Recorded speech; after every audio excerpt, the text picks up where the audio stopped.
Hello and welcome to my craft channel, Susie Makes. This channel is mainly about a variety of crafts being shown at mostly basic level. I've covered crochet, knitting, cross stitch, and today I'm going to be covering a craft that was once known as prick and stitch, but increasingly these days is known as formaline, which is actually a brand name, but they do very many patterns. Now, what is prick and stitch, I hear you say? Well, I'm going to show you some of my finished cards, and here is one, and all this has been stitched through the card using a blue thread to make up this willow pattern picture. I have used a happy birthday peel off there and little flower to finish off the card. I've mounted it onto some contrasting matte and layered it onto some contrasting colours, and I prettied up the edges using a punch. And that's one version. This is probably the one I'm most proud of because it was my very first one, and I again have used the metallic thread on the leaves, which I'm not quite sure if you can pick up on camera there, but anyway, an alphabet peel off sheet again. I peeled off the words with love and mounted both onto some contrasting matte and layered, I should say, onto some contrasting cardboard behind card. And another one is this cat. Quite pleased with this cat as well, chasing a butterfly, matte and layered onto some contrasting card, and then mounted onto a butterfly background card. And all these designs are first you prick the holes through your card, which I'll be showing you how to do, and then stitched in this pattern all the way round. And finally, I haven't finished mounting this one yet, but I did these owls and stitched in a variegated rainbow thread, and again I used the sparkly thread on the leaves, and from an alphabet peel off sheet I peeled off and spelt out the words "To it woo, I love you." Soppy, I know, but I like it. I'll be mounting that onto contrasting background there, and finally mounting it onto a cream card, maybe with one or two more embellishments. So that is what prick and stitch is. That is what the finished product will look like. Just put those to one side. Now, formaline, as I mentioned earlier, these are the people, the formaline's people. This is one of their pattern booklets. In here I have 3 patterns. You probably recognise that owl pattern there as one that I have completed, and inside you get those 3 patterns. So you get your pricking template, which is this one. I might show you better on a dark background. And what you do is you place this on top of a piece of card where you want your stitching to be, secure it with some low tack masking tape, and then get a pricking tool and prick out the dots. So you just go prick through each dot all the way around the entire pattern. And I'm going to demonstrate that now. Just put the pattern to one side.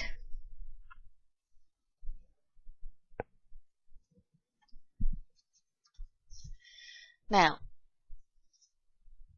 so you place your pattern on top of the card where you want your, I'm actually going to be using an angel for this demonstration purposes, where you want your angel to be, so try and centre it as best you can. Get some low tack masking tape and secure top and bottom so your pattern doesn't move, as we don't want wonky holes and therefore wonky stitching. Now I'm going to be using a pricking tool. I like parchment craft as well, so I already had a pricking tool which is made by a company called Pergamano, and I will be going through each hole with my pricking tool, making the holes, transferring holes if you like, from the paper template through to the card underneath so that I can stitch it. Now you don't need to use a pricking tool, you can actually use a straightforward sewing needle to prick the holes with, which is fine. But what I would do is you go through each hole, and I've already pricked this, so I'm not going to press all the way through, but you go through each hole all the way around the pattern, pushing down until you feel it go through the card underneath and into your pricking mat. It's a handy tool to have. It's like foam but a bit firmer. And you go all the way round the entire pattern until you have done all the holes. Now, if you're distracted, if the phone rings or the doorbell rings or for any other numerous reasons, you have to come back to it and you think, oh, I can't remember where I pricked up to. That's fine, don't worry, because you can don't actually take off the masking tape, just take it off of the pricking mat, holding the two pieces together so they don't move. If you hold it up to a daylight, up to a window, which I appreciate you can't see from there, but if you hold it up to the window you can see straight through it and you can see where you got up to. So you just put it back down, secure your masking tape and carry on. And that's how you transfer a pattern, you prick a pattern from the template onto the card where you want your stitching to be. So I have already pricked this pattern out. Let's take that tape off, pop that over there. Now then, I don't know if you can see there, just about see that angel I've pricked out on this card, and I've actually threaded the thread. Now to speak a little bit about the thread, there's a variety of threads you can use for prick and stitch. Excuse me while I'm just grabbing the threads that I can show you. You can use stranded cottons. Stranded cottons, as you could probably see there, they are made up of 6 strands, and normally you probably would only use one, but it really depends on how thick the tool is that you prick your template out with, your pattern out with. So normally you would probably only use 1 strand, but if you've used a slightly thicker needle and 2 looks right, then you can use 2, that's okay. Now this sort of yarn that isn't stranded, not yarn, thread, I keep saying yarn, I'm a knitter and crochet as well, you wouldn't know it, would you? But this thread is a lovely rainbow coloured thread, but would be too thick to use for prick and stitch purposes, unless you used a really big, but wouldn't quite look the same, really big needle. So stranded cottons I tend to use. Let's put that to one side. And the other ones I tend to use quite a lot are metallic threads, which can really enhance your picture, especially if you're doing them for weddings or Christmas or something. The sparkly threads look absolutely fantastic in this craft. So any excuse for a bit of sparkle is what I say. I find they're the 2 best ones to use. There's a wide variety of stranded cottons and sparkle threads out there. So fill your boots is what I say. Anyway, I have brought my needle through to the front where I'm going to start, and that corresponds with the pattern that comes with this angel. It says to start the head in the hole next to the top of the dress, and that's exactly what I've done. I've brought it out right next to I'm going to be doing the head. I won't do the skirt just yet because it is quite involved.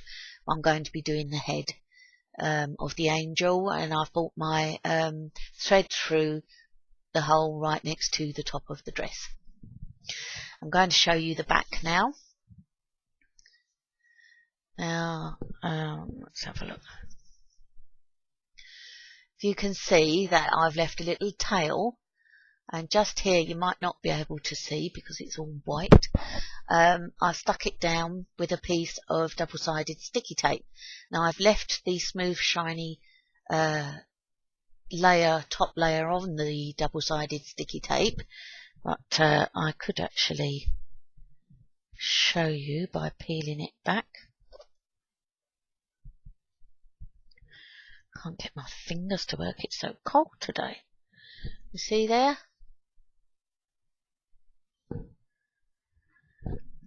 I've laid it on top of the double-sided sticky tape to secure it, and then I've placed the top piece of the double-sided sticky tape back on it. It's A, so it's not forever sticking to your fingers or anything else you might put it down on, and B, when you come to rethreading your needle, and if you do start somewhere near this point again sometime, you just need to lift that layer up, put your tail end on it, press it down, and away you go with your new thread. So, coming back to the front, I've brought this out. Now, on their patterns, they refer to everything in the alphabet. So this pattern started with the skirt, so started A, B, C, D, backwards and forwards to get that pattern. But I've started with the head, and by the time it gets to the head, we're on J, K, L, M, etc. So I've come out at point J, which is the hole next to the top of the dress, as it says in the written instructions. Now it's telling me out at J, in at K. So I look for K on the pattern. Now J and K, there's a few holes in between them, so count them on your pattern. 1, 2, 3, 4, 5, 6. So there's 6 holes between J and K. So you count those 6 holes after J. Let's do that.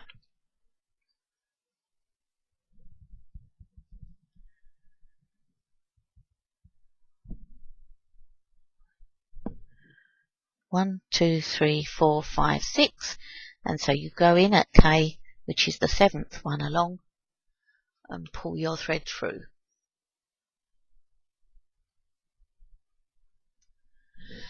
Now on the pattern, it tells me I've done out at J, in at K. Now it tells me out at L, in at M. So L on my pattern sits 1 hole above K. So I find L. I find it easier to turn my card over to find the hole I want to work on. And then it says in at M, which is right next to J where we started. So the hole right next to J where we started, we go in. Then on the pattern it says out at N, in at O. N sits next to M, so we find N on the back of our card next to M. And O sits 1 above L. So we find O, 1 hole above L, and we pull through. Now, they don't give you all the alphabet all the way around. Now you're expected to be in the swing of it, so therefore you carry on. So M-N-O-P. So P will be next to N. Back down. No, it won't.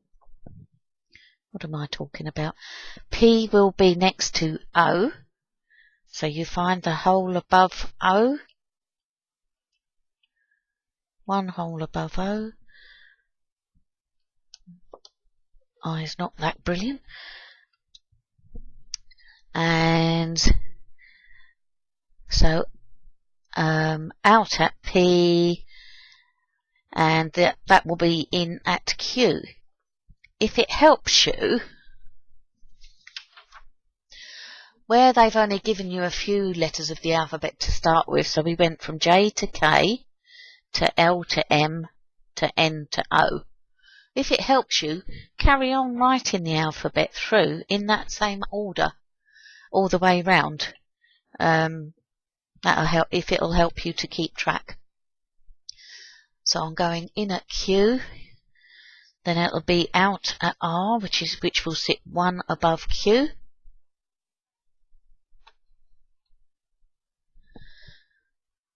And then that'll be in at S, which is one next to P from the previous line. And then you carry on going one whole further forward each time, creating this amazing pattern.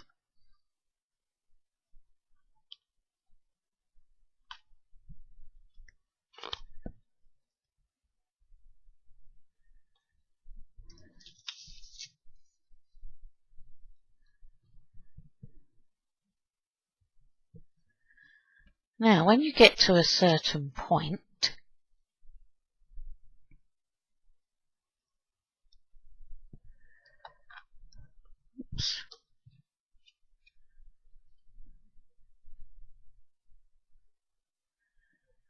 you might think, but I've run out of holes, or some of them you do actually use twice, which is reasonably clear in the pattern. So you carry on going round until you have completed that whole head.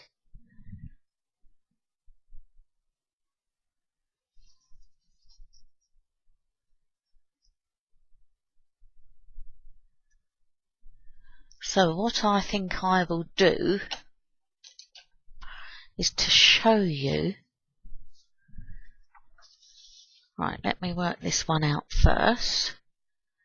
So we have gone.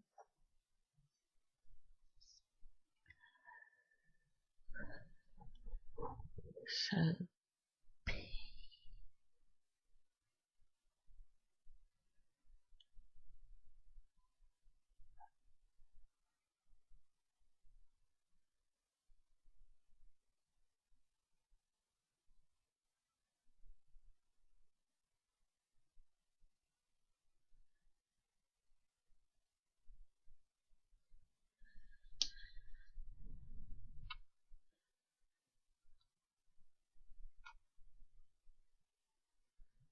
and here we have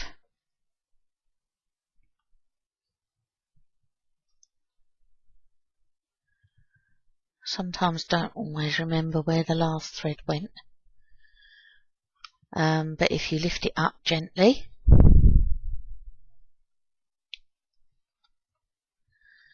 you can see where the next one will go.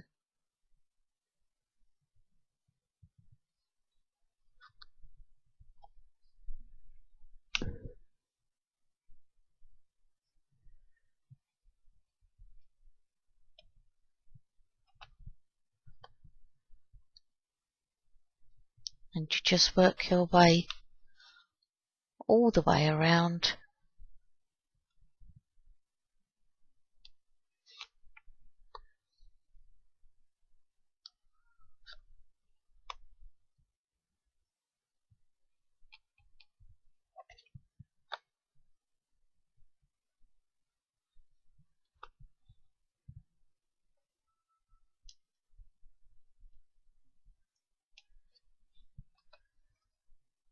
It's very, very therapeutic, this. And the way to remember, when you, I said earlier, you need to use some holes more than once, especially when you're going round in a circle like this. The way to remember, do you remember I said there were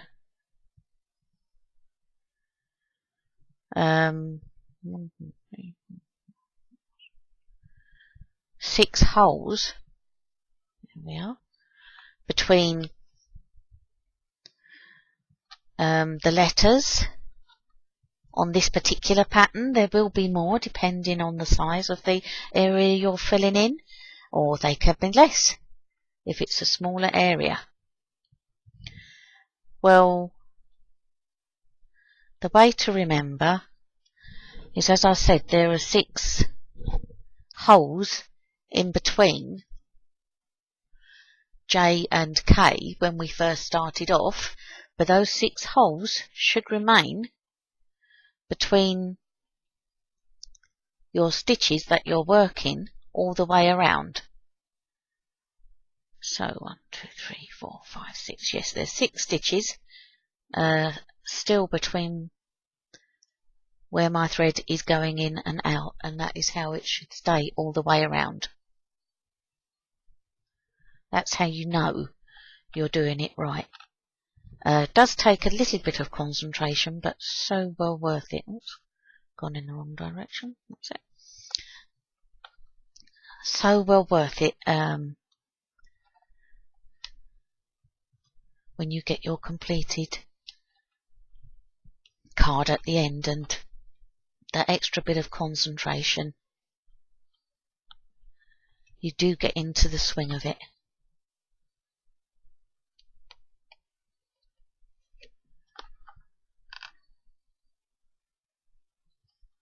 There, we've almost finished the head on this angel now.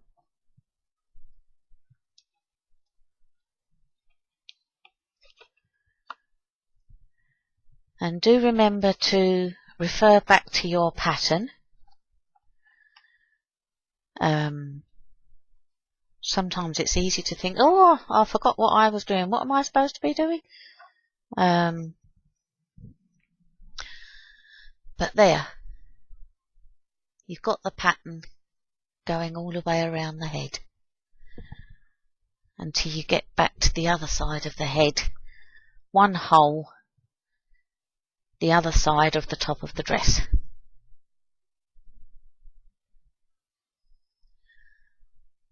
So there's the top of the dress. That's where you started, 1 hole to the left. That's where you finished, 1 hole over to the right. And you've got the nice pattern going all the way around. I've done it in red, which I wouldn't normally use, but I'm just trying to make sure I use the thread that will show up the best on camera. Now, we have finished with this colour. If you're going to do any more of it in the same colour, and you don't have to skip too big a space, it is okay to carry on. If not, pull back your top layer of your double-sided sticky tape on the back, and making sure the thread isn't loose, push it down onto the tape to secure it, put the top back on. Doesn't always stay back on, but I do try and keep it on wherever I can, and cut your thread. And there, that is the first part of your prick and stitch picture. Now, if you'd like to know more about prick and stitch or form a line, then please go again, as I said, I believe I said earlier, to the Prick and Stitch website, where it's Formaline website, I should say, www.formaline.net, I believe it is, but I will put it in the descriptions at the end of this video. So thank you for joining me for Prick and Stitch today. If you like this video and would like to catch more, then please do subscribe. I'll be covering many more crafts, and it would be lovely to have you along. Thanks for stopping by.